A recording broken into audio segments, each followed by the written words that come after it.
Welcome everyone who is joining us. We're going to let everybody get in from the waiting room and then we will get started.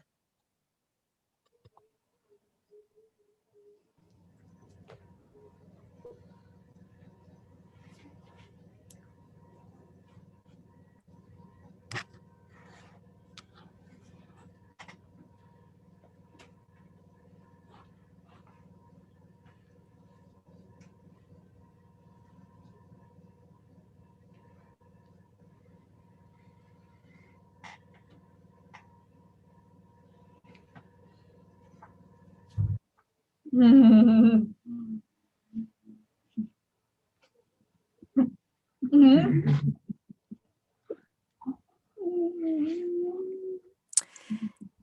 if our captioner can put the cart link in the chat box a couple times over the next few minutes, that would be helpful. I think I need to do that. This is Kimberly. I will grab it real quick.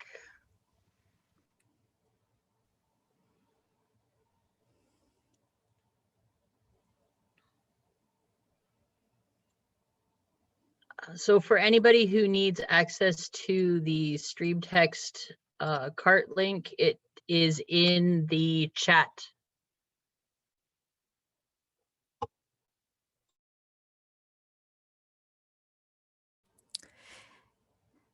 And would it be possible to have somebody who's out there in the audience just put into chat confirming, are you seeing primarily our two ASL interpreters on the screen?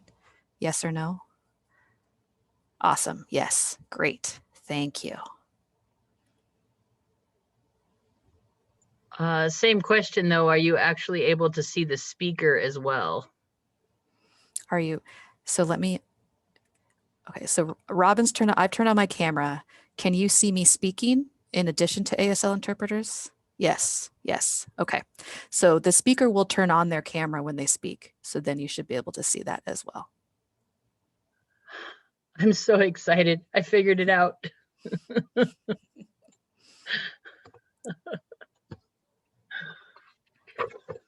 Awesome. This is a monumental moment. I'm so excited. We figured it out. For anyone who joined us last time, it was much more stressful. So we feel proud of ourselves this time.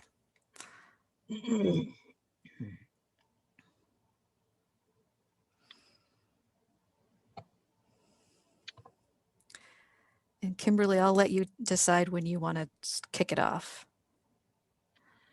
Yes, I don't want us to get started too late because we had that same problem last time. So we're going to go ahead and get started. My name is Kimberly Meck, and I am the Executive Director of the Alliance of People with Disabilities. Tonight's event is called Understanding Ableism, Intersections and Advocacy. Robin will go a little bit more into the description of this event, but I wanted to cover some housekeeping issues. First off, my pronouns are she and her. I am a white female. I can no longer say middle-aged. I've passed the 45 mark with sunglasses on top of my head and my hair pulled back. I have a blue denim shirt on that is unbuttoned, covering a black t-shirt. Behind me, you can see part of my ceiling fan in my home office. So we have captions available in Zoom. You can click show subtitle in your Zoom menu bar to turn them on. Captions are also running at streamtext.net. I will put that link in the chat one more time when I get through with the housekeeping. Let's see, there's also a chat feature on StreamText, so you're welcome to submit questions or comments there, and we will monitor them and voice any questions during the Q&A. ASL interpreters are available today. We're presenting in gallery view, so the interpreter should always be visible. You do not need to pin them. Please know that we have 2 interpreters, so if you pin the current interpreter, It could prevent you from seeing the active interpreter after an interpreter change. Please note that we have a panelist who uses an alternative communication device and that lip reading will not be possible. We advise people who use lip reading alone to also have either closed captioning open and available for themselves, or have stream text up for the times that lip reading is not available. You do not need to be on Zoom to access this event. We will read all questions out loud and voice any images on the screen. We will not be using any PowerPoint presentations at all, so everything should be just the panelists speaking.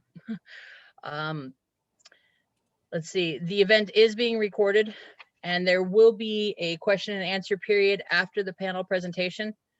We're asking everybody to please use the Q&A tab, which is at the bottom of your screen, to put any questions for the panelists in that section, and to only use the chat tab for general conversation and comments. It's a lot easier for us to follow them and track them if they are in Q&A. The cart chat in stream text can be used for both questions and comments.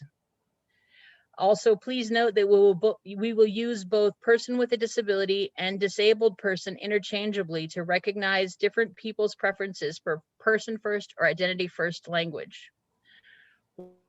One other tiny bit of housekeeping is that we do have one panelist who will be joining us in about 30 minutes. She'll be coming in late, and they will be coming in late. And if we have already gone past the introductions for the panelists at that time, we'll ask them to introduce themselves when they get to their first question. So Robin, it's your show now.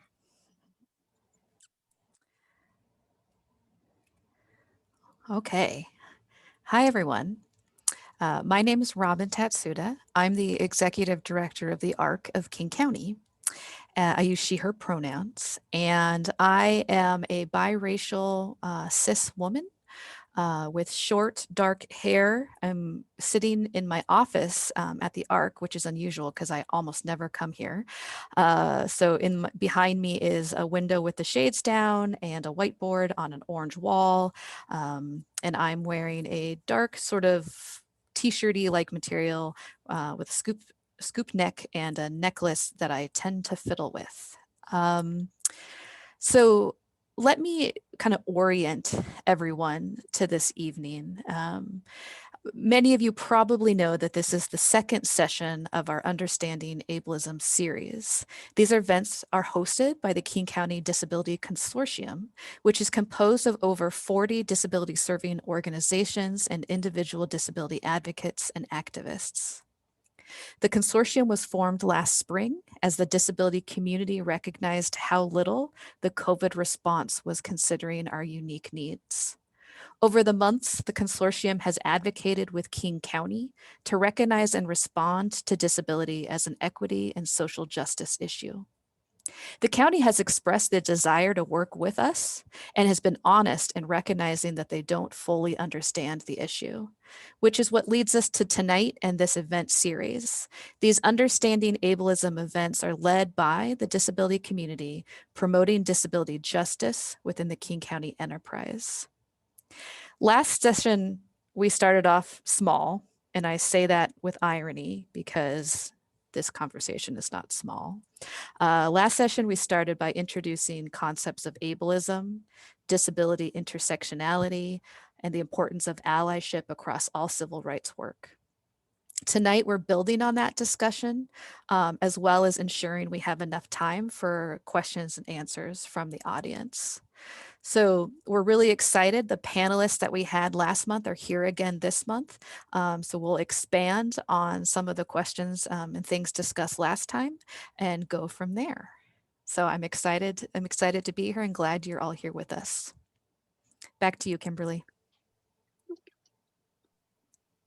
Thank you, Robin. I appreciate it. We're going to give our panelists an opportunity to introduce themselves, and so I'm going to call on each panelist to give a brief introduction and let you know who they are if you didn't join us during our last session. Vince?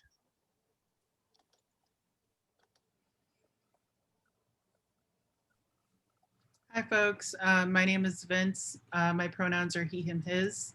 I'm a trans Mexican male, and I'm currently an MSW student at the University of Washington.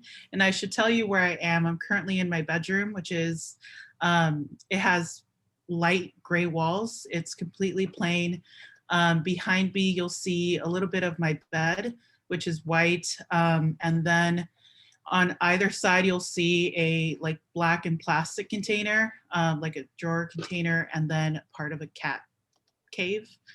And that's pretty much where I am. I have dark brown hair. It's short. I wear glasses that have like a silver frame at the top, but no frame at the bottom. I have silver and brown headphones, and I'm about light medium skin. I'm wearing a t-shirt. It's like dark gray, and it has a little bit of a purple and teal design on it. Yeah, so I'm an MSW student at the University of Washington. I'm also an intern at a psych hospital, and I also work for a nonprofit. So my interests are in working with people with schizophrenia, sort of throughout the like lifespan of the disorder. So including doing some work with early intervention in like BIPOC communities, in other marginalized communities, like low-income communities, and also working with recovery and like resiliency. I have schizoaffective bipolar type, anxiety, and a mild neurocognitive impairment. Last year, I was diagnosed with dissociative identity disorder. I also have a very, very awesome fluffy cat who's currently sleeping next to me, but you might hear or see him. And he's about 15 pounds. He's warm and like medium to dark brown. And he has greenish yellow eyes, and his name is Booger.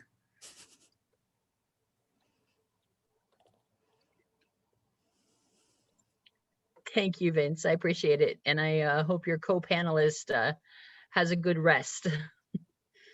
The next person is Jay.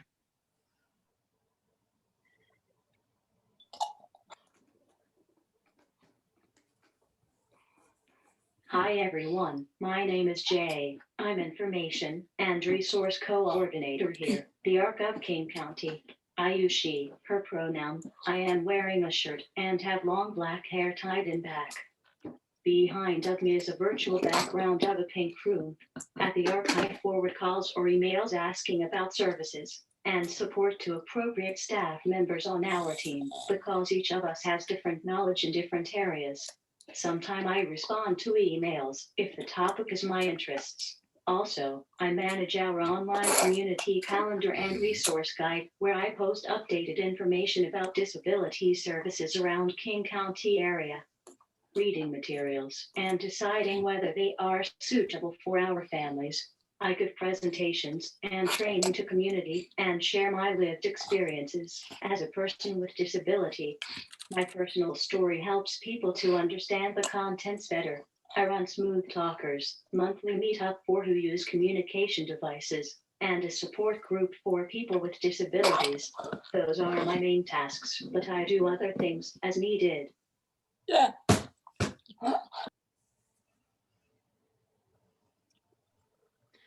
Thank you, Jay. I appreciate it. And I have to say, I love your pink room. The next person would be Angela.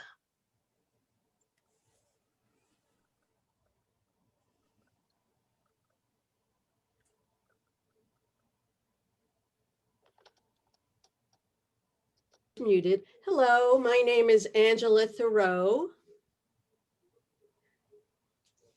My pronouns are she and her. I'm deafblind. I'm wearing a clear mask here because I have two interpreters who are providing tactile communication, and we want to be safe from COVID. So we're all in the room masked. I'm here in my office. You can see behind me dark blue walls because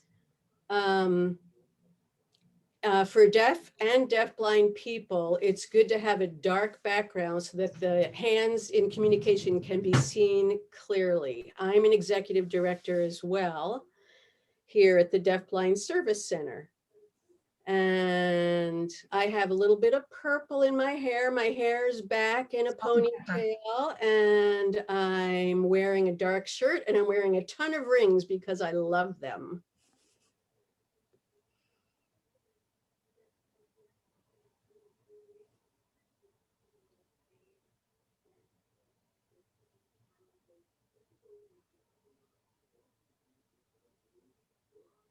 Interpreter switch.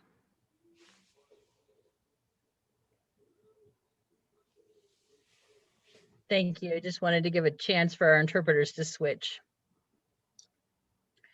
The next person I'd like to introduce themselves is Eric.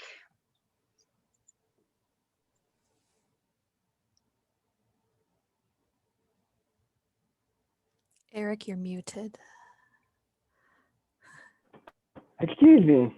Zoom has its ways in surprising me at times. Anyway, good evening, everyone. My name is Eric Mathis. I am wearing a green t-shirt that says "Got Privilege." I'm sitting in a tall black chair that I could also put my head back if I wanted to, but tonight I'm not. Behind me, I have Yoda and Mickey Mouse on 2 green pillows, along with a boomerang from Australia that a friend gave me some time ago. I have a couple of pictures right behind me on the wall that I have received from a friend. Also, above my closet, I have 2 dream catchers. And yeah, that's about it about that. And I am a civil rights activist. I work for the ARC of King County. I've been there for 11 years. I work on the ARC advocacy team leading the Community Change Champion program. I help support self-advocates to be their full potential in the civic engagement and legislative advocacy and the importance of the civil rights movement in Washington state. Kind of like Martin Luther King leading the African Americans civil rights movement. I help people with developmental disabilities know their rights and fight for a better life. Thank you. Thanks, Eric. I appreciate it. And I just wanted to say that I don't know if you saw in chat, but somebody loves your shirt. Thank you. Thank you. Well, Christiana hasn't joined us yet. She will be here shortly. And so again, when she does join us, we will give her an opportunity to introduce herself at that time. We're going to get started on our panelist questions today. And as a reminder, this is the second of what we hope to be many events. We're in the process of planning our March event now. Well, at least we will be after 6:30 today, when we could focus on something other than this one. We're still only going to scratch the surface of the important and complex topics that we're going to be discussing. And we all know that we can spend hours, days, weeks, years talking about these issues. But today, obviously, we have to try and keep it brief. Hopefully, we're able to answer some of the questions that individuals have put forth. I'm going to let Robin present the first question. Yeah. So this is Robin. This question was on our list actually from the last session, and we didn't have time to answer it. So we brought it back and are making time this time. So for the panelists, and Vince, just so you know, you're going to be first up, and then Jay. How do we transform disability advocacy into disability justice that encompasses anti-racism in all forms of equity work? You know, just to start things off easy. So Vince, what do you think? Hi, folks. So when I was reading that question, the first thing that came to mind was that before we can start any sort of discussion on making changes together, we really need to focus on like self-education on topics for other like lines of equity work. So when we think like, you know, how have other marginalized people not been included in, you know, disability advocacy?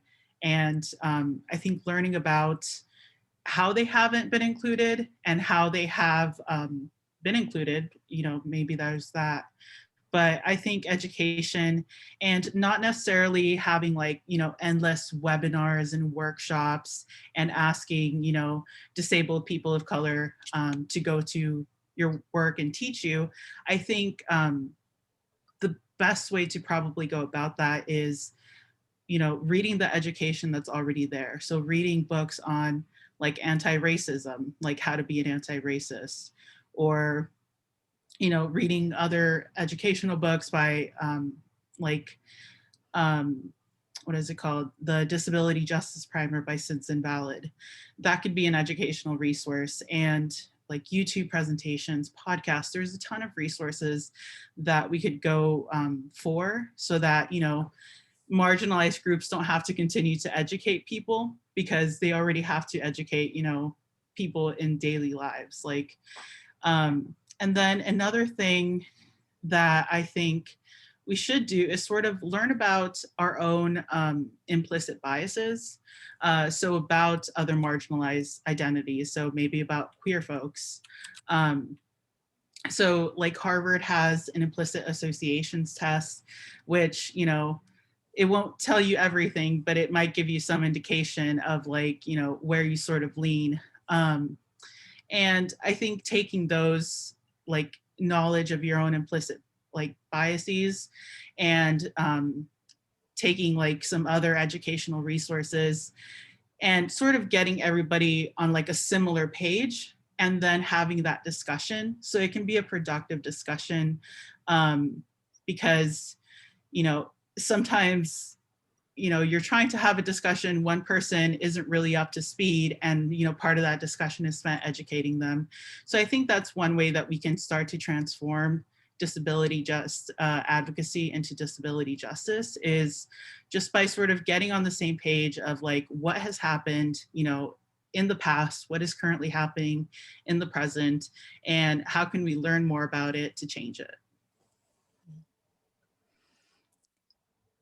Thank you so much, Vince. This is Robin. That resonated with me because I think it's really important to realize that, you know, different marginalized groups can inadvertently marginalize each other unless they're also, you know, approaching it through that growth mindset and that desire to try to understand and grow and build together.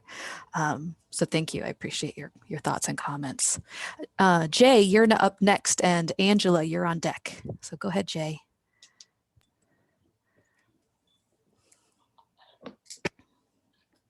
This is a hard question. I believe society has a long way to go to transform disability advocacy into disability justice. I would love if there is no need to advocate for disability justice, but sadly, we would need to continue advocating for this. However, we should keep educating people by doing this kind of presentation so that people can be aware of disability justice. To help you begin to understand how people think about disability and how it affects our civil rights. Hopefully them can share this with other people. People with disabilities have so much higher rate of being sexual abuse than other people because they don't receive appropriate sex education. People think that people with disabilities don't need it, but also, police don't believe them. Also, people with disabilities can receive services which makes it worse for people with disabilities. Like supplemental security income, SSI, it forces people to live poor and not to have a good income.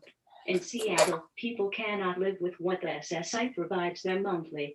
Many people are afraid that they would lose the SSI and Medicaid when they get a job because they still need to pay their medical bills. In some ways, these services more push people with disabilities off a cliff. Also, this relates to the concept of public charge. There was a law around it. But in fall of 2018, the law that people of color who dependent on federal money, they cannot become U.S. citizens. They They are considered as too much a burden. This affects people with disabilities because they need long-term healthcare services. Basically, you cannot become U.S. citizen if you have a disability because you cost too much. Yeah. Thank you so much, Jay. I got caught up in listening and I forgot that I had to turn my camera back on.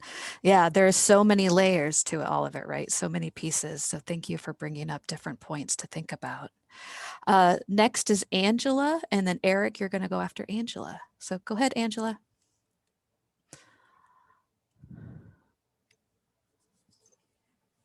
Yes, this is Angela, and I'm thinking about that question.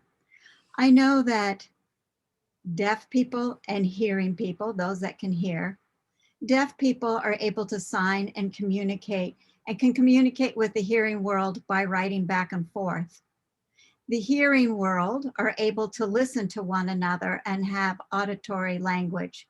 There is a way for deaf people and hearing people to be able to communicate. But if you're deaf and blind, there's an access issue where the world is so inaccessible to us. And it puts us in a position that is unequal to other people that are either just blind or just deaf. If you don't have certain resources at your access, then you don't have the ability to access things.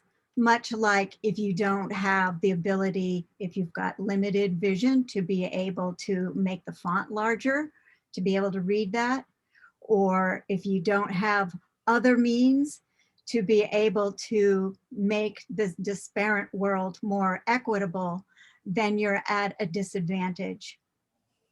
Also, I think if you're phoning somewhere, let's say if you're deaf blind and you're trying to make a phone call, people don't want to hear from you.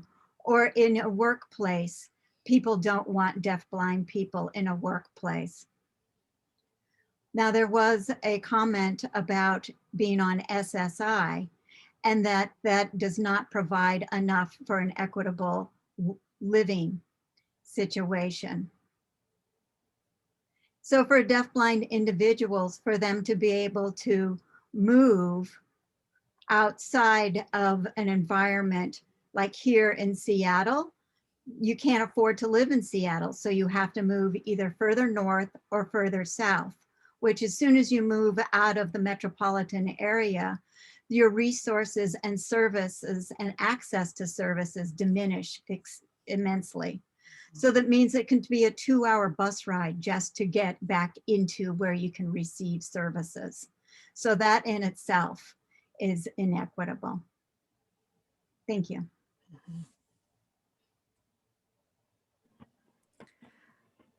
Thank you so much, Angela. It's so absolutely true, right? That so many of the services are in metropolitan areas, but the affordability of living in metropolitan areas is unattainable for most people with disabilities. And so then how do you get the supports you need? It's a constant battle. So thank you for saying that. Eric, I'm going to invite you to speak next. Thank you. I will be brief on this question. I want to see all people come together to work together so that everyone has civil rights, not just some people, everyone. That means like everyone. Thank you. Eric, brevity is always a great thing. And I think you're absolutely right. Like, let's just work together and truly support each other. I love that. Before we move on, I just want to check, Kimberly, has Christiana made it on yet? Do we know? No, I have not seen her. I'm gonna text her and find out where she's at. No, it's okay. I mean, I feel like we knew that this was going to be about the time. So do you want me to take the next question while you do that? Yeah, if you would, I'll check in with Christiana. Okay. So we'll move on to our next question, everyone. This was also one that was on our list from last time that we weren't able to get to. And it's a big deviation from the last question. So, for the audience out there, we're going to play some mental Olympics today. So for this question, how has COVID changed the landscape regarding disability rights? What are some wins that have come out of the past year, and what still needs to be nourished? And Vince, do you feel ready to jump into this one? Yes, I was muted. So I think COVID's really highlighted a lot of the disparities that already existed in terms of disability, in terms of other marginalized groups as well. But I think a win that has really come out of COVID is that a lot of work that was previously, said by employers to be not remote is remote now. And I think going forward, a lot of employers will do remote work or hybrid work. And I think that could be a real advantage for people with disability. Say somebody with agoraphobia who previously couldn't work or could only work part-time might be able to work full-time in a remote or a hybrid job. And I think Jay touched on sorry, Booger woke up. Jay touched on poverty in not being able to afford living and stuff like that.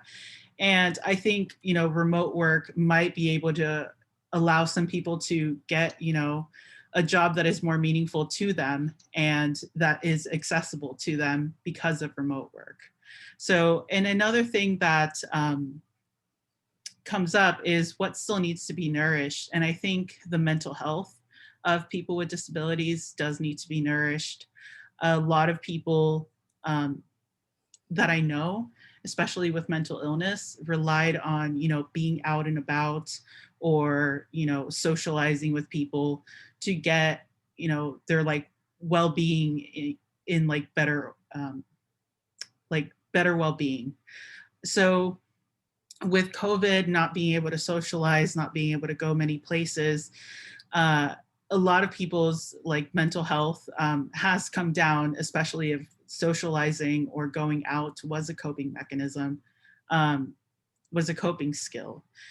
So I think, there's only so much we can do given the pandemic, and things will start to get better over time. But I think for now, one thing that does need to be nourished are virtual support groups that are specific. So I'm a support group facilitator. I've done it over the pandemic, and having that sense of community. So the support groups I've facilitated have been mental health, general mental health related, mental health and being BIPOC, and mental health and LGBTQ+. And having that community within your own community is really important. So say a group of LGBTQ+ disabled folks, that could be, a virtual support group that a lot of people would appreciate. And I think that needs to be nourished so much for disabled folks, whether it's, mental illness, whether it's just trying to find community. I think that could be an important thing to do. And, maybe if somebody does create a support group, definitely have plans for it to continue once things go back to normal, if you'll say. Because those communities that form in those support groups are probably not going to be able to continue if it goes non-virtual. And that's because people join from different states in our support groups. So I think, support groups and remote working is something that could potentially come out of COVID. Yeah, thanks so much, Vince. When you talked about the importance of having groups that really help bring people with shared identities together. I think that's so important. Like intersectionality is a thing, and you know, having a group, LGBTQ group of disabled folks is different than just an LGBTQ group or just a group for disabled folks. And so that's most certainly important considerations. So Jay, you want to go next?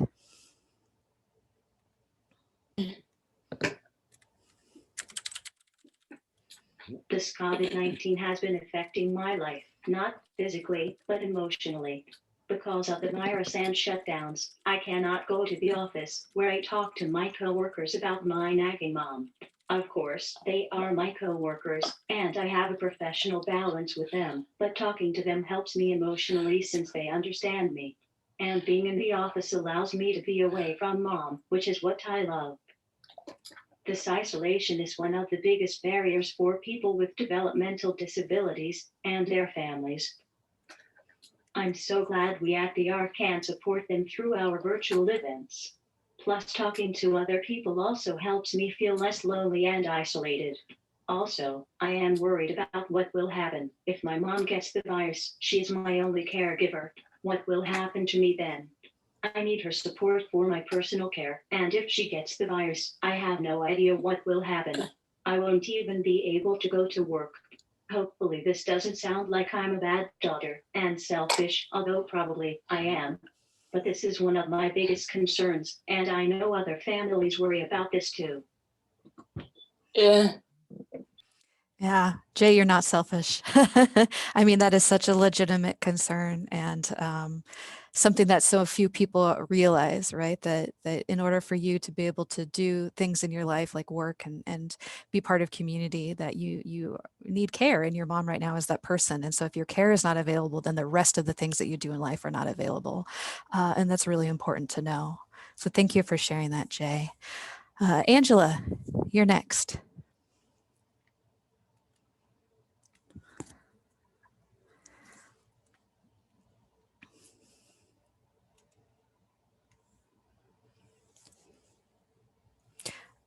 Elizabeth, you are muted.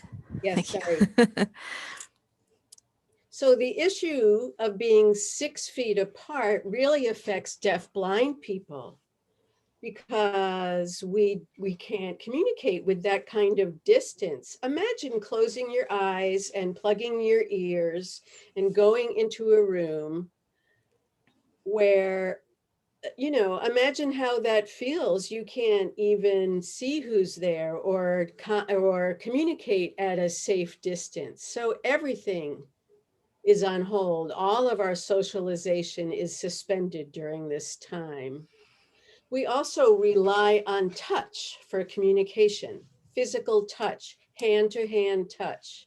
So the requirement for social distancing is very isolating. Here at DBSC, we haven't suspended services. We're still providing services. They're considered essential services. We provide SSPs, the people who will go with deafblind people and help them do shopping. We have communication facilitators who will make phone calls for making appointments or staying in touch with family or communicating like this in a Zoom call.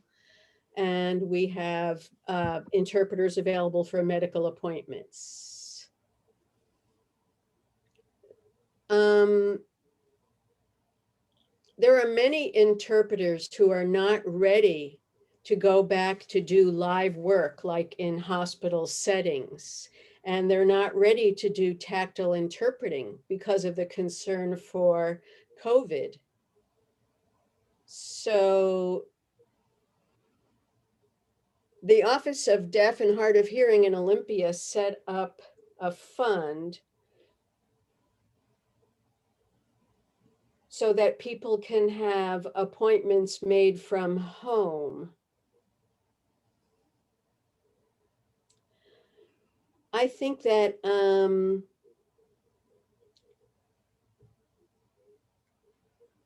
it's sometimes good to kind of get out of the box, to think outside of the box in a time like this. Like when the pandemic first started and we were so overwhelmed with the news about what we had to do and how many people were sick and how to keep yourself safe.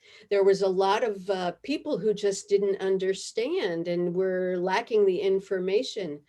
So we were able to provide a lot of information and suggestions about how to stay in touch,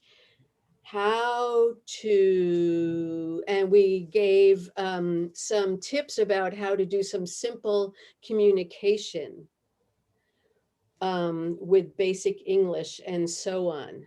So the services are not perfect now, but we have really pivoted in a lot of ways to provide services as best we could. And we're still seeing a lot of struggle with isolation in the deafblind community, but we're hoping it certainly will get better with time so that we, the deafblind community, can get back together and can touch each other and have that tactile communication and unity that's so important to us. Mhm. Thank you so much, Angela. Your comments about the access to interpreters remind me of Jay's comments about access to caregivers and how the pandemic has really caused a huge rift within that access, and it doesn't necessarily feel like people are aware of it unless it's directly impacting them. And that really makes it difficult for folks to be able to continue with even just basic daily activities, let alone truly thriving in life. So I really appreciate you talking about that. Eric, you're up next. Thank you. On this question, and in my professional opinion, in good ways, in how the pandemic has got myself into a better routine with my daily exercises in the morning. I've been doing them constantly instead of gaining COVID pounds. I'm actually losing weight and feeling a lot more energized every day. Things that have been hard because of COVID, not seeing my coworkers or friends in person, only by Zoom, social media, phone calls, the sort of thing, it has been a bummer. I don't mind wearing a mask, but I know a lot of people with disabilities with their sensory issues don't think it is right or fair to be told they have to wear a mask.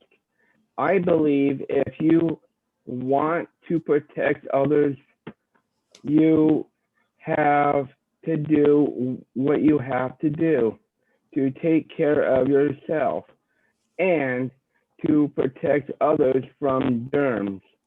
But it is not so straightforward for people with disabilities that make it hard to wear a mask. There is a lot of misinformation that self-advocates are getting around the vaccine, COVID, mask wearing, and they just say what they think, and I don't believe them. I believe the medical professionals instead, but not everyone does. I am worried that both of my parents, both my dad and my mom, will get COVID and what that would mean. They help me with so much stuff, even though I live on my own. If they got COVID, what would that mean for me? That would put me into tears rather than having a smile, and thinking life is good. I worry about my housing problems and other services like HWD healthcare for workers with disabilities. Where would that put me? Who is going to help me with that? And COVID has isolated a lot of people with disabilities. I see even my own friends still traveling and not wearing masks. I'm worried about their health and why they choose to do that. Now that the vaccinations are coming out, that is an important thing for people with disabilities. People with Down syndrome, like myself, are at higher risk of harm from COVID. So the vaccination is really important, but not everyone with Down syndrome really understands that. I'm trying to help make things easier to understand so that people can get good information. Thank you. Gosh, thank you so much, Eric. There were so many important things that you said in there. You know, reiterating the isolation, reiterating the fear of the support system you have and what happens if they become sick, you know, talking about the vaccination and people understanding it and accessing it. I mean, so many things. Thank you so much, Eric. You're Wow. welcome. We're going to switch I'm interpreters for a moment. Yep.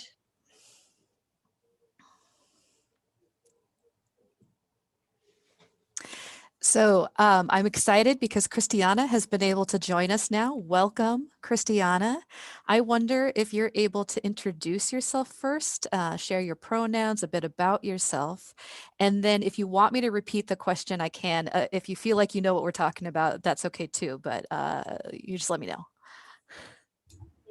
Thank you. I saw some of the previous questions. I think you're on question 2. Yes. Yeah. I'm Christiana Obi Sumner. My pronouns are they, them. Thank you for having me today. I never know how to introduce myself. I am a activist. I'm a consultant. I'm a researcher. I'm a disabled person. I'm Black. I'm queer. I'm non-binary. There's a lot of things, but what I always love to do is to work with the ARC and the Alliance and to continue to do the work, moving this work forward as much as possible. So, especially because I heard some amazing intersectionality conversations, and that's my whole bag. So you know who you're talking to. I am a caramel colored femme presenting person. I have Black secretary glasses. I am wearing a Black knit cap with flowers on it. I'm wearing a gray fabric necklace with a wrapped amethyst and a tan sweater dress. I'm sitting in a gaming chair that sort of looks like a clover coming up over my head. And I'm sitting in what I can only describe as a room full of books. So thank you for having me here today. There also may be a small black and white dog with a houndstooth jacket on named Barkley, who you might see in the background. The question, you know, how COVID changed the landscape regarding disability rights and what are the wins? You know, if we're talking, and this is sort of what I was thinking about this, and I was looking at question 1, and I think that my answer is really going to be an answer to both. It's going to be a response to question 1 about how we transform disability advocacy and disability justice. or have that intersectionality of anti-racism and equity work through this question. Because my answer is that I struggle to see what wins we've had, even with disability rights. I mean, I think about the rollout of the vaccine.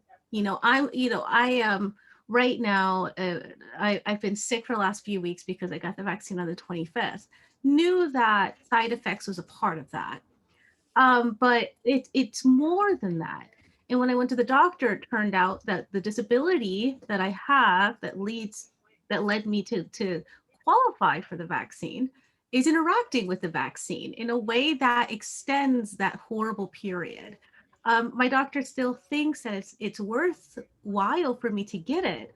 But what I continue to think about in my experience is, even from an equal access disability rights perspective, I got the vaccine because my husband works in medical care. So I sort of won this lottery of having a connection to a vaccine. Other ways of getting the vaccine is extremely ableist and classist. You either are assumed that you will have a car to sit in, or you're going to be asked to stand outside for a long period of time. I personally use a cane, and so I wouldn't be able to stand more than 15, 20 minutes.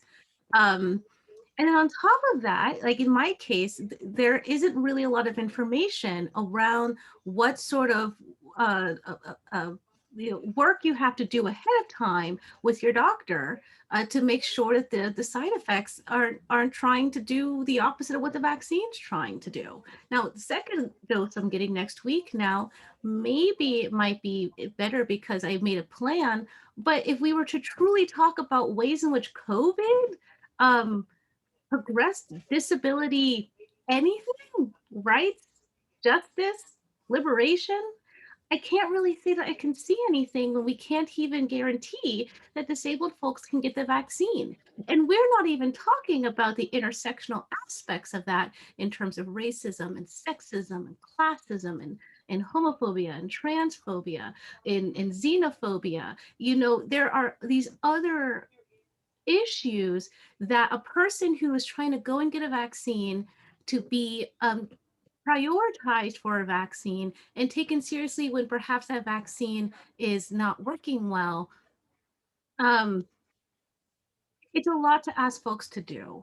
So I do feel like the important thing that we can all do right now is to continue to not just look at what disparity areas persist, what disparity areas have worsened, what disparity areas have emerged or came out of this, and to what extent the systems of oppression reside within us, and not just the collective us individually. Each of us are fish in toxic water in this tangled, interwoven system of oppression. So that would be what I think we can do to transform disability advocacy and disability justice. I don't want to go on too long about a question I wasn't here for, but I will say in that kind of conversation around disrupting ourselves in this inequity work before we focus on trying to save the world, us disabled folks within the disability community has a lot to talk about in terms of how we, with the shared as a disability community, even hold anti-racism work, let alone talking about how we as disabled folks as a community can band together to push non-disabled folks to hold the intersection of racism and ableism in their minds. We have to know how to do that. And I don't know if that's something that the disability community on the whole has done. And I think that's why we're talking about the importance of disability justice being something that we work towards, because we know that some of those principles like intersectionality and in combination with recognizing wholeness, seeing the whole spectrum of the person, not just the whole spectrum of their disability, but their lived experience, having leadership of those most impacted, we haven't reached that yet. We have work to do, is what I'm trying to say. So I don't mean to be a pessimistic Patty, but I will say that it's hard. I struggle to find a win or anything that has grown to be nourished yet. But the pandemic is not over, so we still have a shot. That's what I have.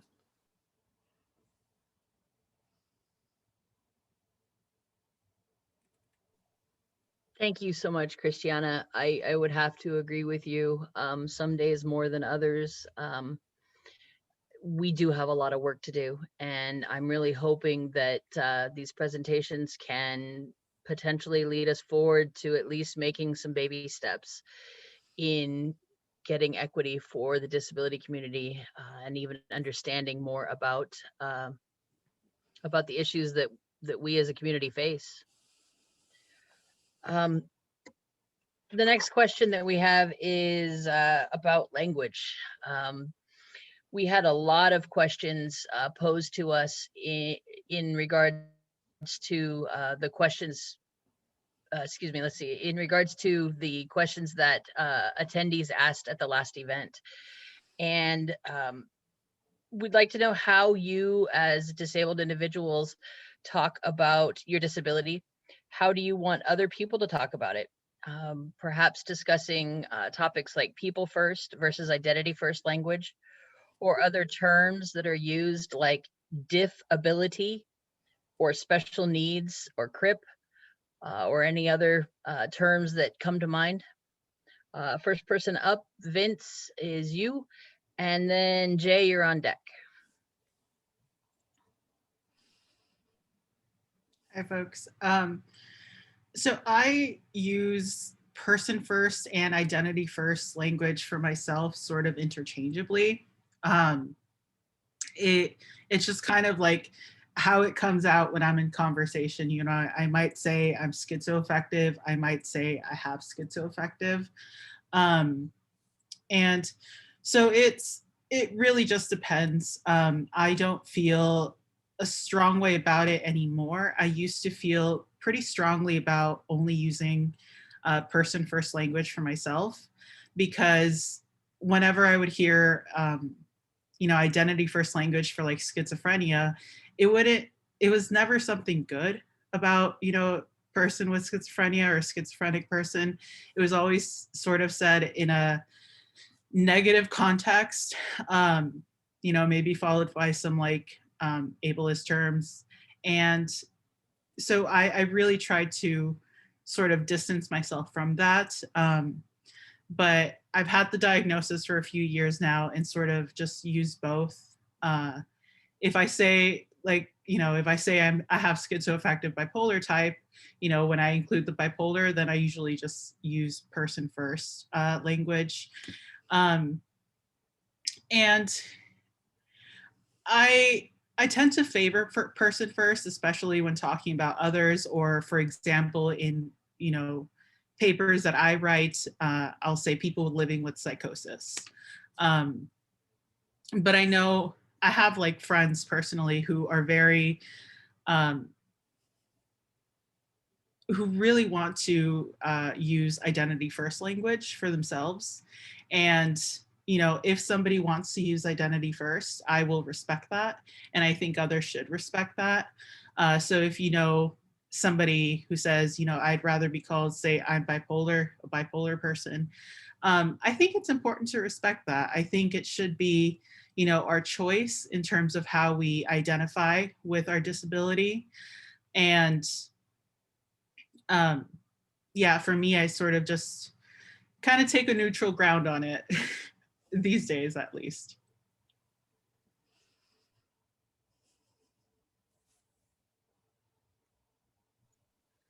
Jay, I saw you pop on your screen. Go ahead.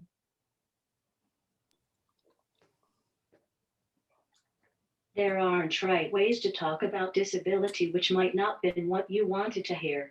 People don't want to say the word disability, so they call it special needs or disable. But there is not anything wrong with saying disability, so just say it. I personally prefer to hear the term disability rather than hearing those other things. You won't make someone upset by saying this term. Listen to people and try to recognize how they identify themselves. If you're unsure of something, just ask the person. Most people won't mind of explaining. But ask yourself that if you really need to know about someone's condition, or you're just curious. If you're helping the person, you should know, but you're just walking by, probably not.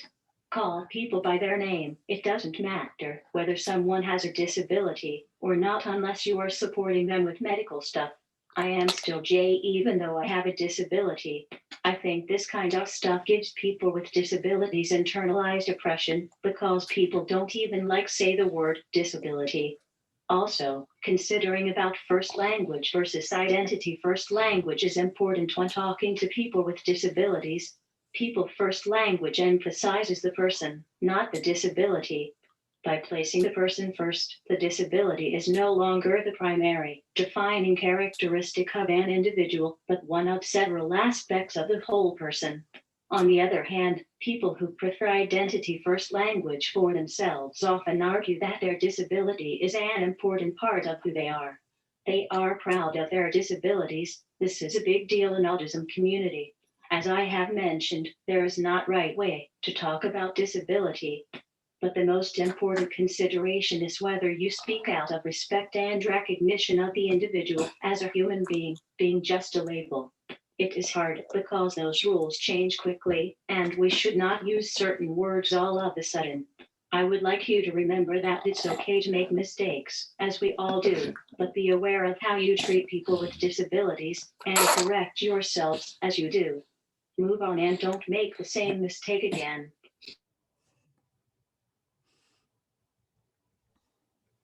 Thanks, Jay. And I think, I expressed the same thing hearing from Vince and Jay, that it's important to take the lead from the person with a disability to understand how they best want to identify. Angela, you are next, and Eric, you're on deck.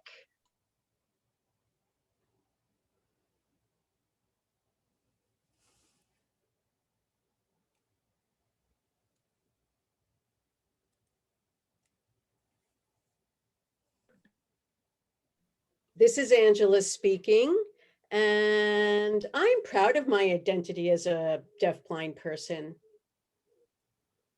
The deaf community never uses the term disabled. They identify as deaf or deafblind.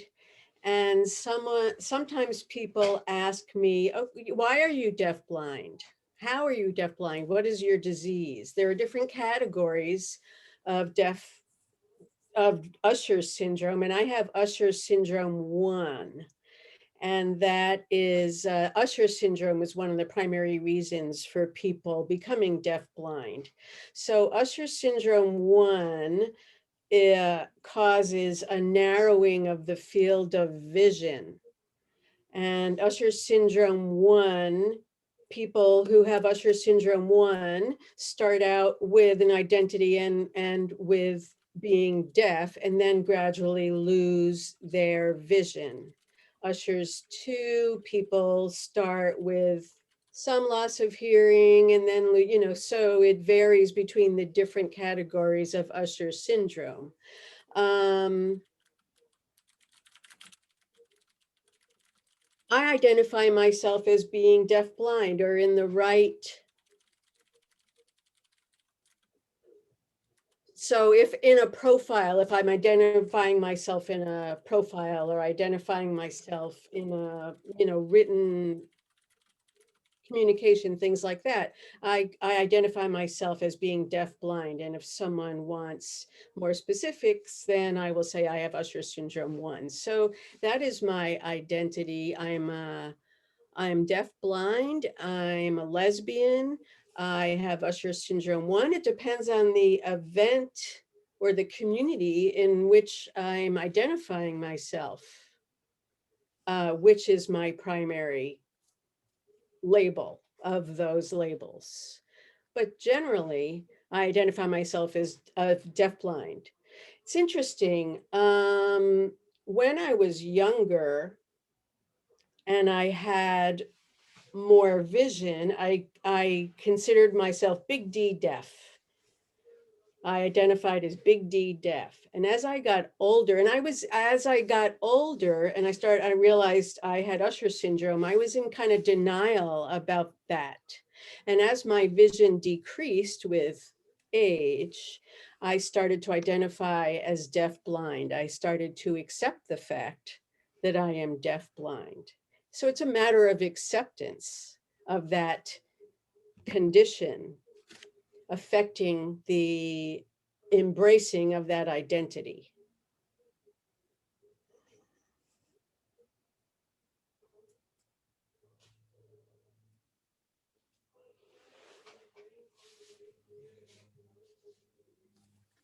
Thank you, Angela. I appreciate that. It's definitely important to determine how the individual wants to be identified and use the correct language for them. It can be difficult. And so I know that personally, when I'm addressing somebody first, I typically use people first language until either I'm corrected or I realize that the individual would prefer person first. Eric, you're next. And Christiana, you're on deck. Thank you. I want to talk about the R word. People referring to Down syndrome, a lot of other disabilities have been called mentally retarded. We know that is a very hurtful, and it hurts. The new R word I would like to use is respect. It is like a cold. If it's like a cold that you can catch. Excuse me. You can catch respect and feel it when you are getting it from your friends and coworkers.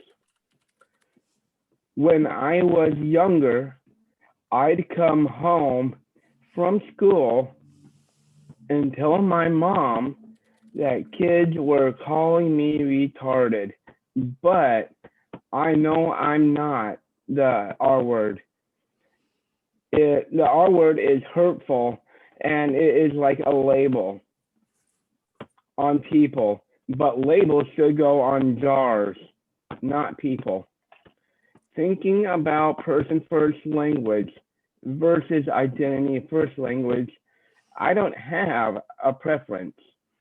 I know a lot of autistic people who like identity first. I feel like a cousin to them and understand why they prefer identity first. For myself, I don't really care how you refer to me as long as it's respectful. I don't really like the term special needs. Lots of people use it, and it's like another label. It feels like it diminishes a person and doesn't let them do all the things they can really do. Lots of people also use a term like high functioning and low functioning. Why can't folks see the whole person instead of labeling them? Everyone is different, but they don't have to be high or low functioning or a special needs person. People will say that I'm not like other people with more severe disabilities, but that just means they do not take me or the person with more severe disabilities seriously and are limiting our voice and our potential. Thank you.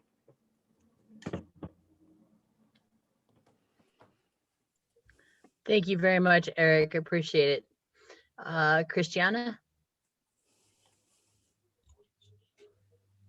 Hi. I always feel like I'm the one that comes and I talk about other stuff. So I feel like, again, I have to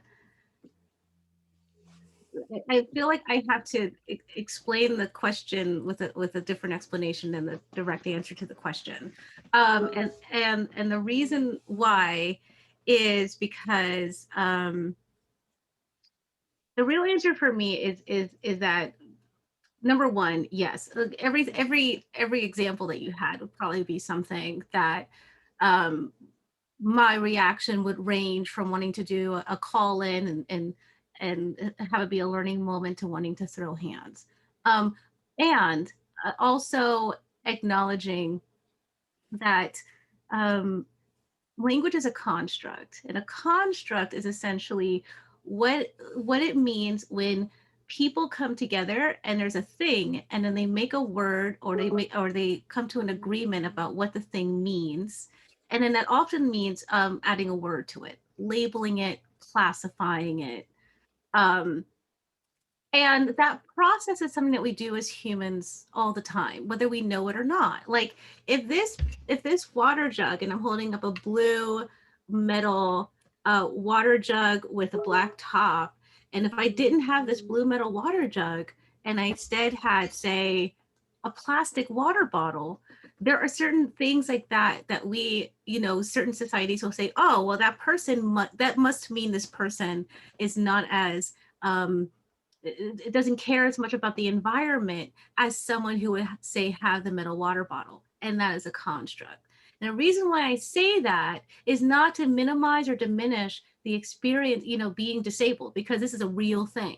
And for me, intersectionally, I look at this in terms of my entire intersection, not just disability, because race is also a construct. Does that make me not Black in terms of my culture, my heritage, and in my case as an Afro-Indigenous person, my spirituality and my medicine? No, it does not.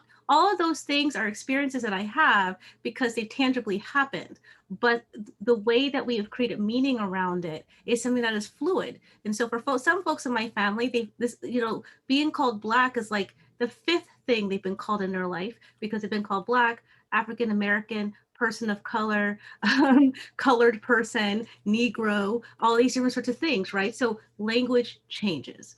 So I laid all that out because really what I want to impart is not so much, well, this word is better or that word is better, but to think about what words we're using in the first place.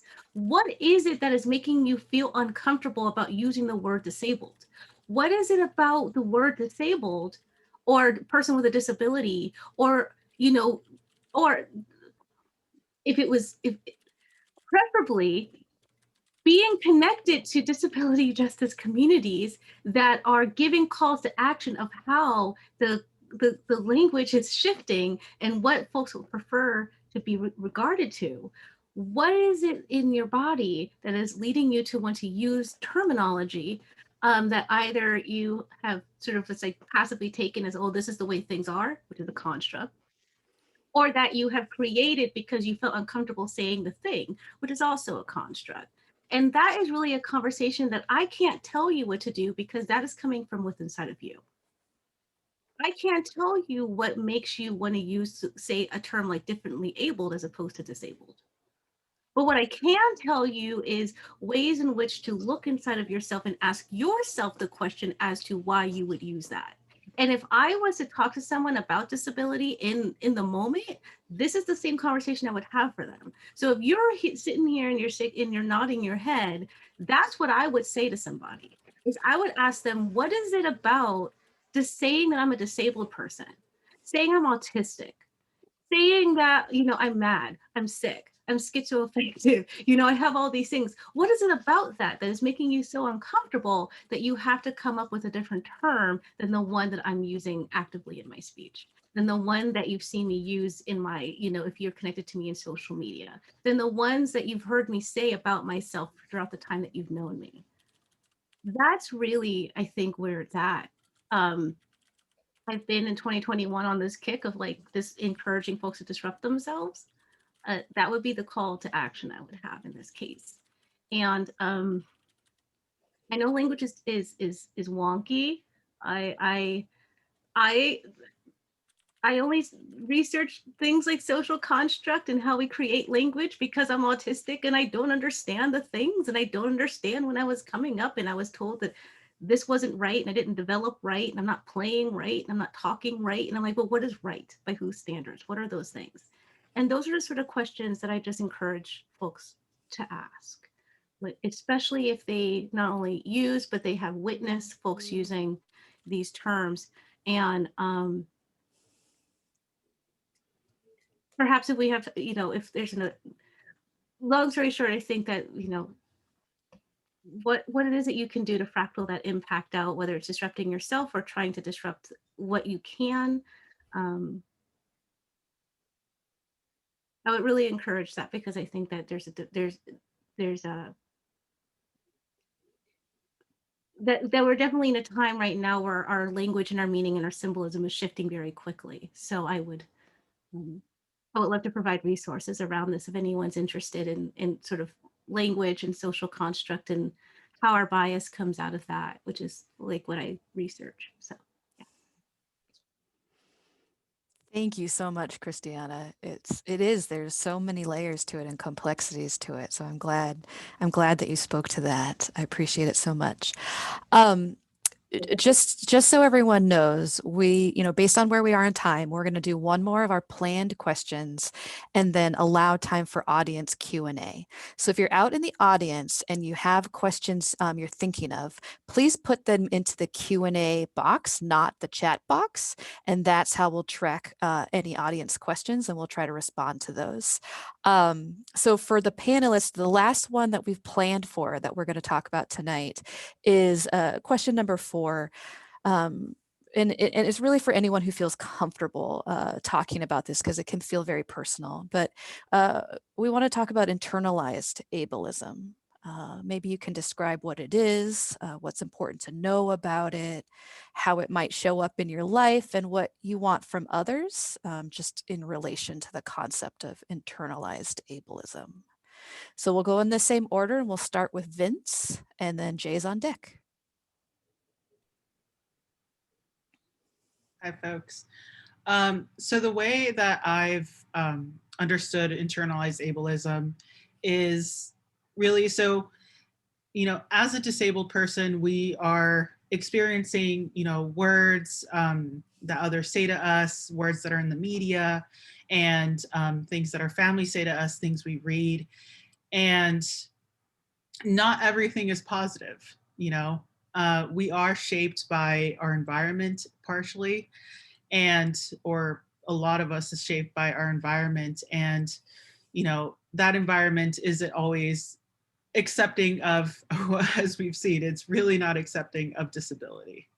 And I think the way that I've internalized it has been towards actually one, internalized ableism, but also it's sort of connected to my background of, being Mexican. My mother didn't have, a high education. She didn't really finish school, and she was a single mom. So a lot of what I heard was, you're not going to succeed, based on just being Mexican from a single parent. And when I started having mental health issues and I was diagnosed initially with like bipolar, then psychosis, I then took those messages of, well, you're, psychotic, you're not going to go to school, you're not going to succeed. And it was actually around the time that I was doing my undergrad, or after my undergrad. And I really took those messages along with the other messages, and it really became I can't succeed, I can't go to school, I, will never work, a job where I'm a leader or something like that. And it really got me down for a lot of years. And one book that kind of changed a lot for me was The Center Cannot Hold by Ellen Sachs, ELYNSAKS. And she's a law professor, schizophrenic, and she went through a lot of things, like in terms of institutionalization and mental health issues. And she became a law professor, you know, at the end of the day. And it really inspired me. I was like, okay, you know, here's somebody with, you know, a diagnosis along the same like vein, and who succeeded. That means, you know, I can succeed too. And I think representation is also very important in that sense, given it was from a book that really inspired me to continue my education.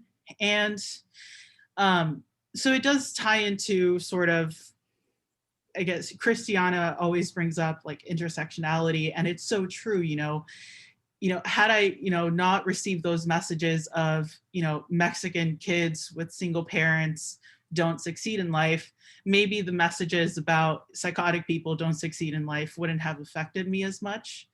And also representation, like I said, it's so important, and it's so important to have the correct type of representation because it can help with internalized ableism. At least it did with me.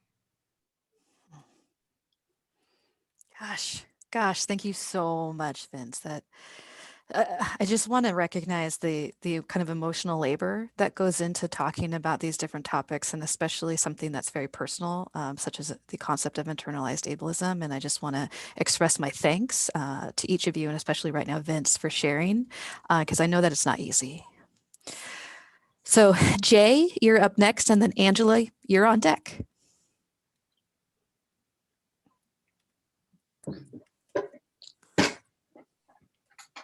Internalized ableism means that you don't like yourself. I don't think that our disabilities affect our self-esteem. Society decreases our self-esteem with ableism bias and negative comments about how we are not good enough.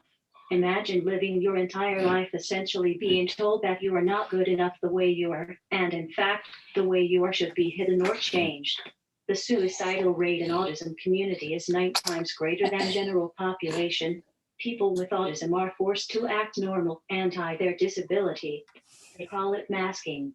They try so hard to fake it so that they get meltdown at the end of the day. This takes a toll on a person's psyche and ingrains internalized depression for many disabled people. People don't like themselves, and they have a low self-esteem because they hear so many negative things about themselves. The world tells them they are broken and they should be fixed. My disability doesn't affect my self-esteem. My mom says to me I love myself too much because my sister has low self-esteem, while I can't do anything. She would like to mix me and my sister up. The point is that I cannot live suffering because of my disability. I still am me even though I have a disability. I have met cool people in life that I wouldn't have if I didn't have a disability. There is nothing I can do about it. Of course, I want to drive a car, but oh well.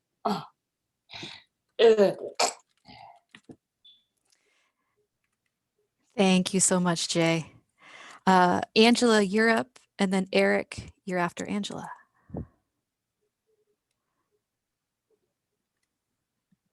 Yes, Angela here again. I've been thinking about this and that whole idea of oppression and internal oppression. Growing up as a big D deaf person, I did experience oppression. And the huge challenge was what?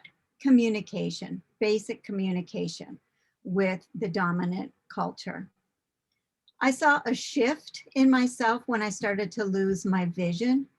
And then the oppression that I felt was also different and compounded. And it was frustrating for me. I strive on being independent. I'm incredibly independent. And this was the first time I felt a limitation on my independence. I love being able to go to different restaurants. And now what I found that more and more that the menus that were either listed on the wall or behind me, I wasn't able to read. I could, with a menu that was brought to me on paper, use a magnifier on my phone and be able to read it. But as time went on, I wasn't able to read the menus. And then I thought, okay, well, maybe I could know what's on the menu and memorize it and be able to order. But then some of the menus would be in chalk and change over time, and I wouldn't be able to keep up with it. So it was frustrating to me. Also, computers is another thing. They've changed so rapidly, and accessibility and access to computers also has changed. And I have to keep up with it. And sometimes the computer industry forgets about folks that are blind. And our accessibility tools. Before, it was great because I had periphery vision and I had vision where I could see. Being able to hear was never an issue for me, not being able to hear, but not being able to see began to be something that was more of an issue, certainly. When I went to the doctors, it felt like I had to have more services to help me. Interpreters is one. I need interpreters that use protactile interpreting, which are few and far between. I needed print that was with a thick pen and larger font. That didn't always happen. And again, it's a disability of communication. And so I've experienced what it's like to not have access to basic communication.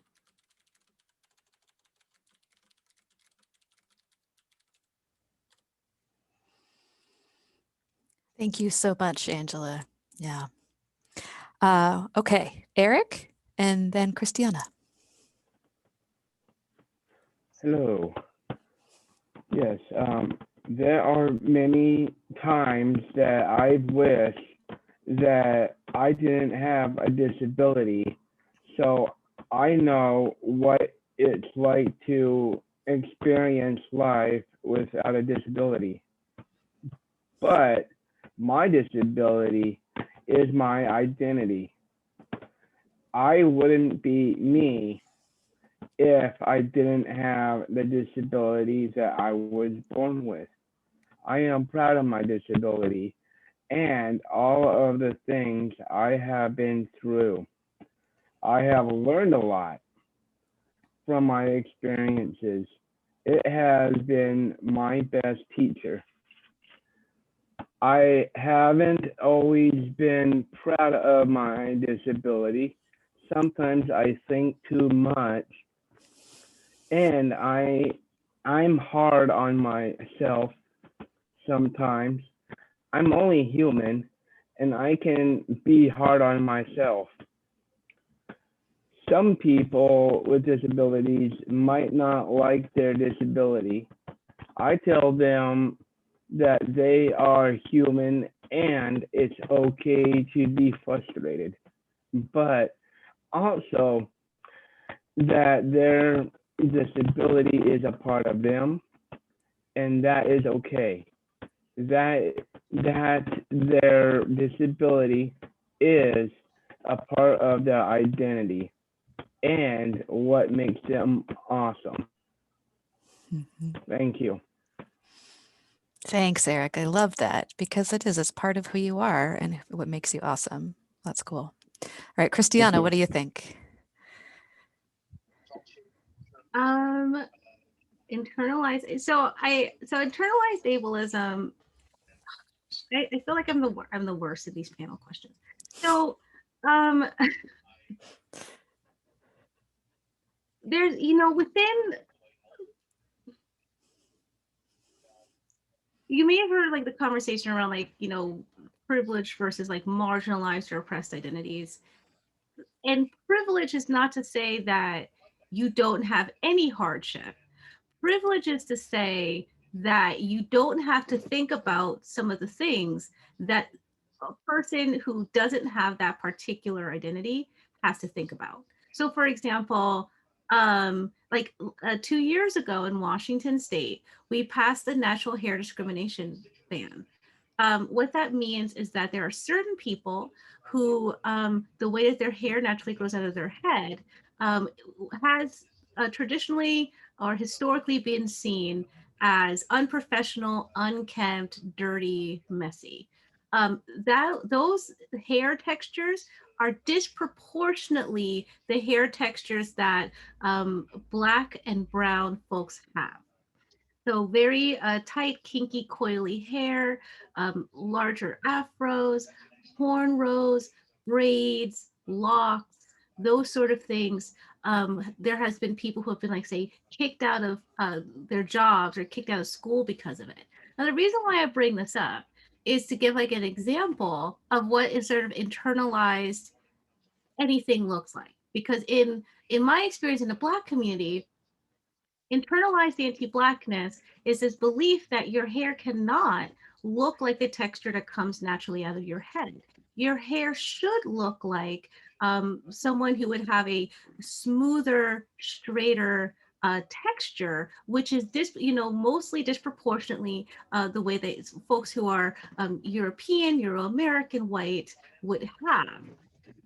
So they would go and they would either spend the time to straighten their hair every day, every morning, or what they call blowout, or they would set their hair by putting in curlers or things like that, or crimpers, or they would go and they would get chemical processes. And this is what most folks have done, is go and get chemical processes, either called chemical relaxers or keratin treatments that essentially straightens your hair before it turns your scalp into mush. And so as a disabled person with internalized ableism, how this has came up intersectionally is that is not really a process that I can do. I can't stand really on my own, even with my cane, for more than like 20 minutes before things start to get a little hairy. Standing in front of the mirror for 45 minutes with my hands above my head is definitely not going to fly. Some of the processes, like a relaxer, can be like 2 or 3 hours long for the process, and I certainly wouldn't be able to do that. So that leads to also the intersection of internalized ableism that I have had, in my past, of like, if only I could stand and do this, especially in terms of my my chronic disabilities that prevent me from being able to stand. It's something that came on only about 6 years ago, to acquired disability. So there is sometimes this internalized ableism that comes up in terms of that, because I used to go and get keratin treatments, and I used to go and blow up my hair, and then I wasn't able to do that. And then I wasn't able to stand up in the shower. And then I wasn't able to cook my own food because I couldn't stand that long. And then I wasn't able to clean my room, and when it was dirty, I felt helpless. And there was pieces of that experience in the beginning of it where I was like, I'm tired of this. This is terrible. If I used to be able to do this, this is unfair. It has taken some time. And I think there are some times when, I have, chronic pain, and I'm trying to hold back tears, and, I'm looking around my house, and in my head, I'm cleaning it, but I can't. And that can lead to those feelings of sort of, there's a lack of seeing yourself as worthy or anything like that. So, I think internalized ableism, internalized anti-Blackness, internalized racism, internalized sexism, when things are internalized, it's because we are living in a society with expectations and biases and assumptions that do not allow us to show up really truly recognizing our wholeness, as is in the principles of disability justice, or seeing how we are sort of this interdependent yet not homogenous group of people, and how everyone can be in space with each other. And so when we realize that just the natural way of our being is not accommodated, not just because there isn't an actual, physical, tangible accommodation, but because we have a society or a system that is antithetical, or is the opposite, does the opposite of what we need. Sometimes we can take that anger and that frustration, and we can turn it in on ourselves, because we also, in addition to that, live in a society that sort of has this what they call American exceptionalism, or this like individualism of like, if there's something wrong, then it's your fault, and if you want to have it addressed, then you go and address it. That's not always the case. It's not my fault that my hair comes out kinky coily. It is not my fault that if I go to an office with kinky coily hair, I could get fired based on violating a dress code. Those are some pieces of this that, instead of me sort of putting that anger towards myself, reframing and repositioning that anger towards disrupting those systems of oppression. I say this in this long sort of way because I'm not going to sit here and say, oh yeah, and this is how you do it because I've mastered it. Absolutely not. As a matter of fact, when I was on mute, I was struggling with it when I was on mute during this panel right now. It is something that we all have to a certain extent. Not that it might be explicit and it causes you to have, and it may not be internalized ableism, but we're fish in toxic water, and as much as we're trying to be mindful and conscious about the ways in which oppression and systems are harmful,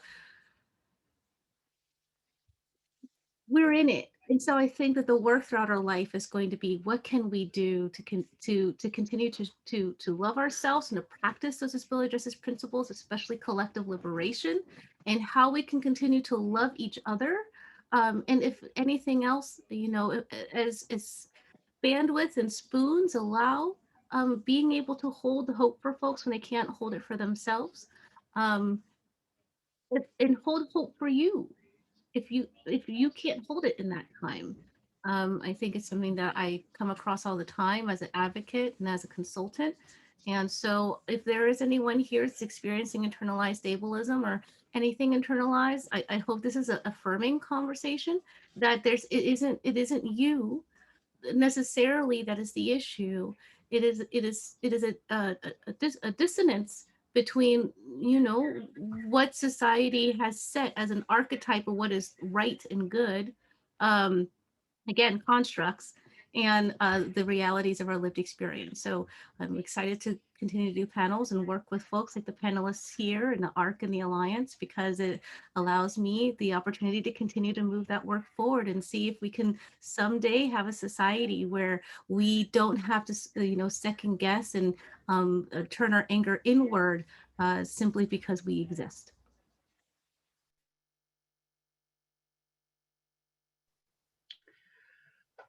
Wow, that's really all I can say, Christiana. That was powerful, very powerful. Thank you for sharing. Sorry, I'm a little taken aback and at a loss for words. You don't find me that way very often. I'd like to take a moment to ask one of our helpers to introduce themselves, because they are monitoring our Q&A. And Carrie, would you like to introduce yourself? Sure, I'm Carrie Bossis. I direct the Governor's Office of the Education Ombuds. I'm happy to be a helper. I am a disabled woman with pale white skin. I'm in my early 40s, but I'll be heading towards mid 40s next week. And I have wavy reddish brown hair, blue eyes. I'm wearing a black turtleneck that has a floral print. I also have a black headset on, and I'm sitting in my basement. So you can see some art behind me, colorful art, and some bookshelves. Great. And we have one question so far. And the person asking the question says, in this time of urgency, what are the ways we can balance around theory and practice, or what we call praxis? As a neurodivergent person with a mood disorder, I am constantly on that tightrope. I'm grateful for it, but how do we collectively walk that tightrope in relationship with each other? And I think this really builds well on what Christiana was just talking about too. Thank you, Carrie. At this time, I wanted to invite any of our panelists who would like to have an opportunity to answer that question or provide comment to it. First one to pop your camera off. There we go. Christiana, go ahead. I will preface this by saying, especially for those who know me and who've had a conversation with me before, I saw this question. I'm like, was this written to anyway, I'm excited. Praxis is one of those words that both I've heard folks say that they're tired of hearing me say, and also that folks say that they're interested in hearing me say it. Praxis to me is extremely important, and it's one of the foundational concepts I use for my consulting work, because I do think that you know, when we talk about equity, you know, we can't just talk about equity as if it's just like this ethereal thing that is happening around us, and then, oh no, the inequity got in. It is something that is the product of our actions and our behaviors and our decisions, and those who have been in power, policy making power, resource holding power, decision making power. So it is difficult. The praxis that I always talk about with the theory, you know, you have your knowledge building at the top, and then you take your knowledge and you put it into practice, and then once you've put it into practice, you reflect on what has went wrong, what has went well, where your gaps in understanding continue to be, and then you go back to do that. You re-strategize, you put it back into practice, and you go around that cycle until you die. And that's difficult, because what I feel like is difficult about collectively walking on the tightrope together, as it says in this piece, is that that would assume that everyone's understanding and belief about equity and where equity should go and how equity should roll out is the same, and it's not. It's not. As a matter of fact, if I can say one of the #1 reasons why, when I go into like mission-driven, equity-centered places like nonprofits or community groups, one of the biggest reasons why I think that folks have difficulties, because they assume that simply because everyone say believes in disability justice or believes in racial justice, that they all believe about it in the same way, and that's not true. The way that I have thought about this is I think about a wagon wheel. And so the wagon wheel, so we have this hub in the middle with these spokes coming out all over the hub. And then you have a middle part of the wagon wheel called the folly. And then you have the rubber around it, that's the tire. And I think that that is what's important for us to do, is for us to have a covenant of this work, that we have a shared agreement that everything that we do is going to go towards fulfilling the universal goals of the covenant. If nothing more than the covenant being that we're going to move towards having a parity in areas of disparity. Any place that we see inequity, we're going to work to make that inequity not happen anymore, or at least not as much.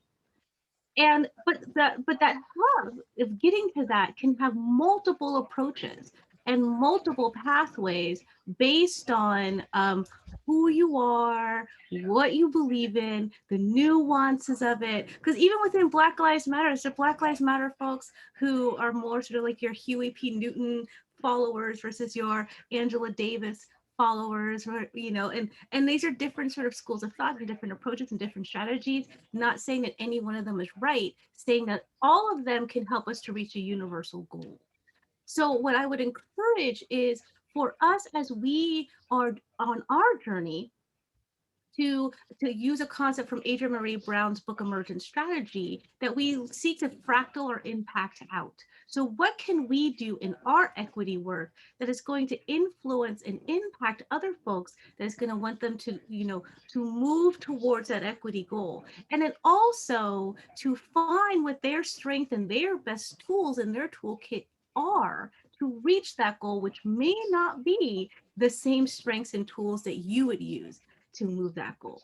You know, when you make a house, some people use a hammer and some people use a sander and some people use a saw. And it doesn't mean that any of those folks are not using the right tools. It means that they're all using the tools that they need that best serves their purpose of reaching the ultimate goal of constructing the house. I think reframing our expectations around accessing equity or equity goals or to achieve, you know, parity in these areas of disparity, I think is, instead of wanting to instead of working towards a goal of getting, quote, everyone on the same page in terms of believe, sort of taking the same approach or having a shared ideology in detail, how can we support and build a collective nature around achieving universal goals that we are all working towards a shared covenant of us actually doing the thing, just doing the thing together, and recognizing that the work isn't even just Herculean and that it's so heavy. It's Sisyphusian in that it's heavy and it's difficult, and you push that boulder up and up and up the hill. And yes, because of construct and the way that time moves forward, the rock is going to fall back down the hill. And whether it's us or our progeny, the next generations are going to have to continue to pull the rock up the hill. Just like I am having to talk about racial justice when my grandmother was a Black Panther. I don't think my grandmother thought that her grandchild would have to be talking about and saying the exact same things, the same calls to action, and the same protest calls as she did in 1977. And I think that one of the interventions that we haven't considered is the ways in which people can reach the goals collectively without it having to be homogenous. So, yes, that's all I have to say. I love it. Thank you so much, Christiana. I love listening to you talk and appreciate you so much for being here. Anybody else on the panel want to add anything to this question? Just go ahead and unmute yourself and jump in if you do.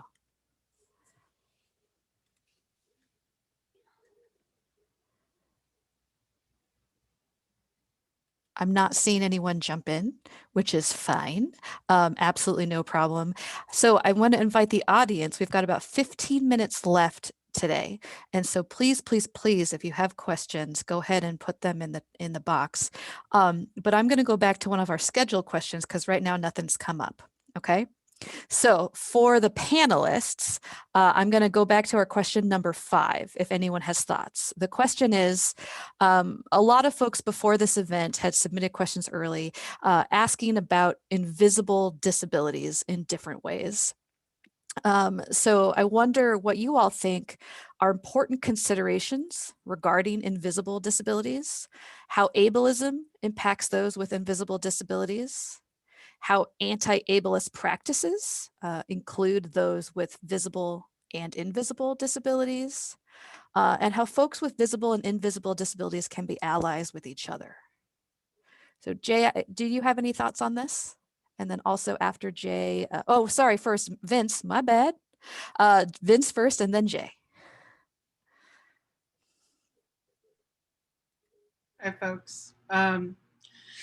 So I think for invisible disabilities, what came to mind first was, people being asked to prove their disability, or being asked or being accused of faking their disability.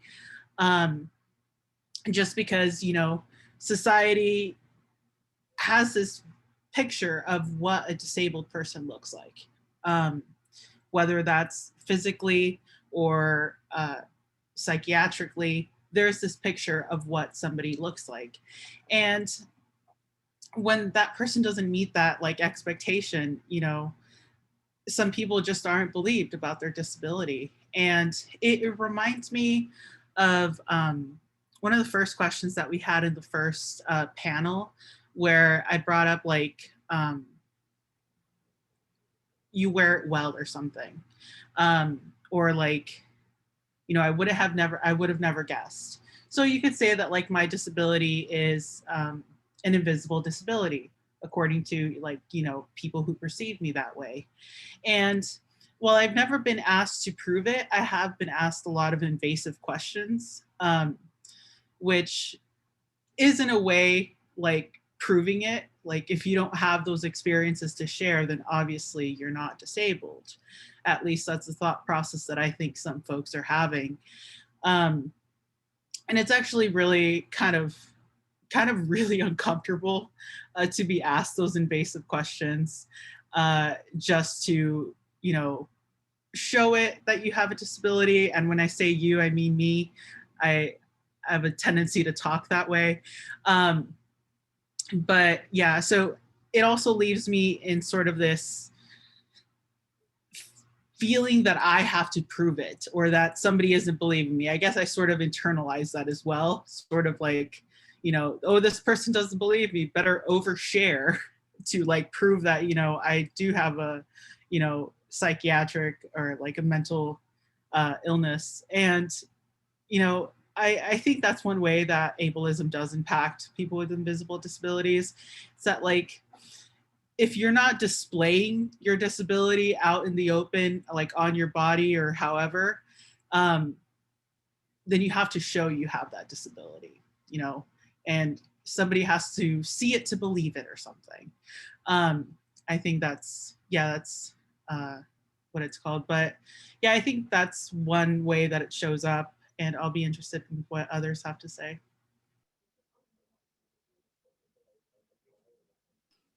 Thanks so much, Vince. Jay, do you want to go?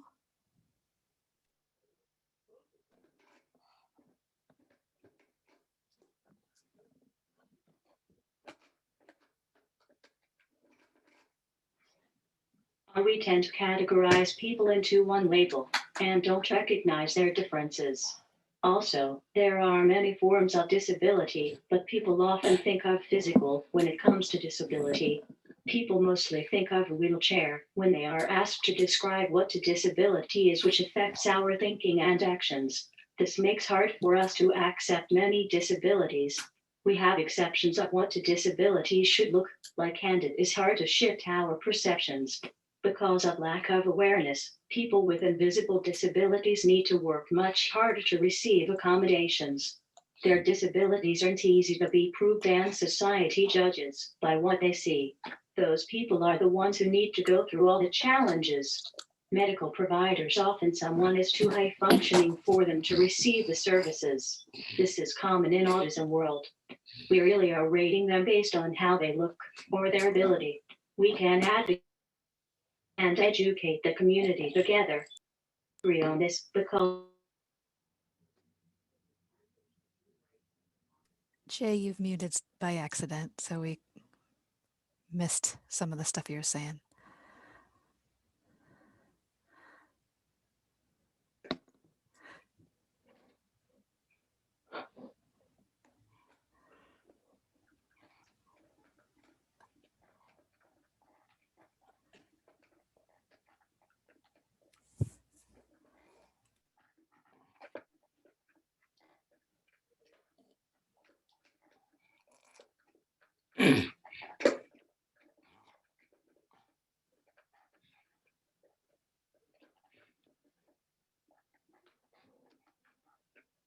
we can advocate for each other and educate the community together. Yeah, awesome. Thank you so much, Jay. Angela, I want to invite you to speak, and then Eric and Christiana, but keeping in mind that we've only got about 9 more minutes left. So maybe just kind of something brief if you have something you'd like to add.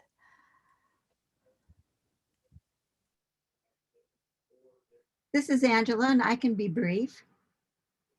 When you talk about invisible disabilities, there are those that are easy to recognize and see, especially with auxiliary aids like a wheelchair or a white cane. Then you can identify someone with a physical disability. But then there are those invisible ones, like a person that's deaf, or someone who's deafblind but has enough residual sight to be able to move independently. There's an English word, invisible, and most people recognize that as someone that is aware or needs to be, awareness needs to be raised around people, let's say, that can act independently. But then there's others. There's a new word that some people may not know that we use in our community, which is called Audism. So people that aren't aware of the privilege that hearing provides people. And as a disabled person that does not have access to auditory language, Audism is something that we experience often. So we need to put more PR out there, if you will, to call people's attention to the privilege that they have by being able to hear auditory signals and notifications that deaf people and deafblind people don't have access to.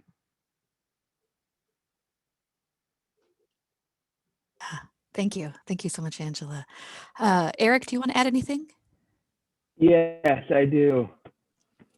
On that one, I haven't really thought about this too much.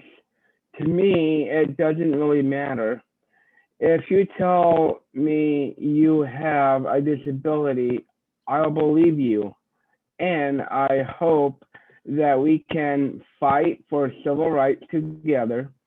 It doesn't matter if your disability is visible or invisible. Thank you. Eric, you're the master at keeping it brief. Thank you. And Christiana, do you have any final thoughts before we wrap up?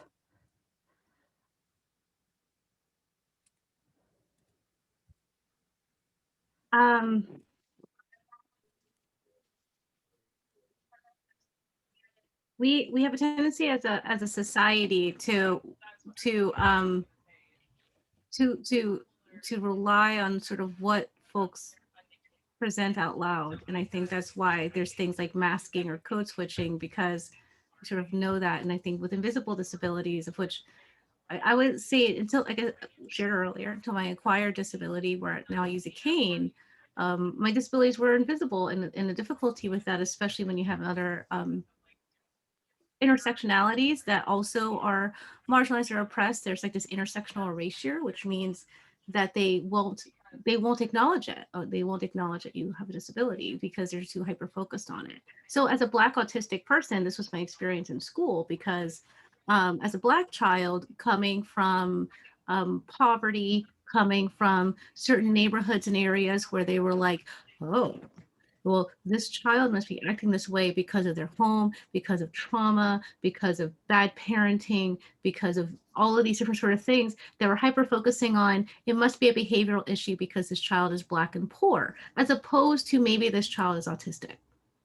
This child, my grandma said, if there was a situation and you were to change the race of the person, then that would be what makes racism. If you think that the change of a person was a different race, that the outcome wouldn't be the same, or for most parts. So I say all of this because I think what's important about it, and I think sort of my takeaway for this entire conversation is to the point of Audre Lorde, that we, you know, we and to invoke Audre Lorde on her birthday, that, you know, we are there's no such thing as a single issue struggle, because we don't live single issue lives. We're not single issue beings that are, you know, I think that there are struggles are particular, but we're not alone, and we have to commit ourselves to some future that can include each other, which is that quote. That would be my takeaway with invisible disabilities, as a person with invisible disabilities, is to work and advocate for folks, to just accept folks, and believe them when they tell you the things, to practice what they call cultural humility of, oh, maybe I just don't know everything about a situation in this moment, as opposed to making assumptions and expectations about folks. If we had more time, I could tell you all kinds of other things, but in a short period of time, what I can tell you is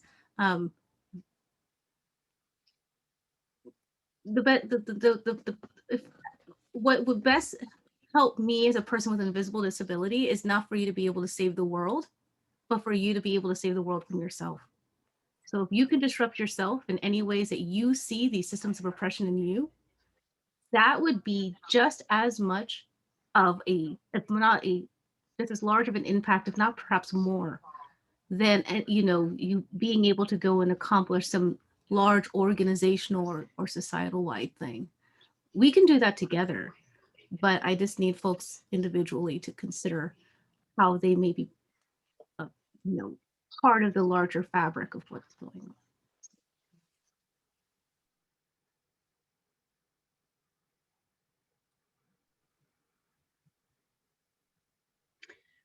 Thank you, Christiana. that truly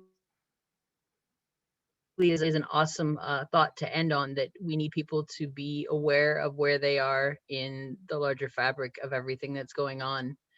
And that's what we're hoping to strive to do, is to bring greater awareness regarding the situations of ableism and how it impacts individuals. Wanted to thank everybody for joining us today. We're going to end on time. And as we said before, it's our goal to host one of these sessions every month. We have tentatively scheduled them for the third Thursday of every month. So we welcome you to find out more about these.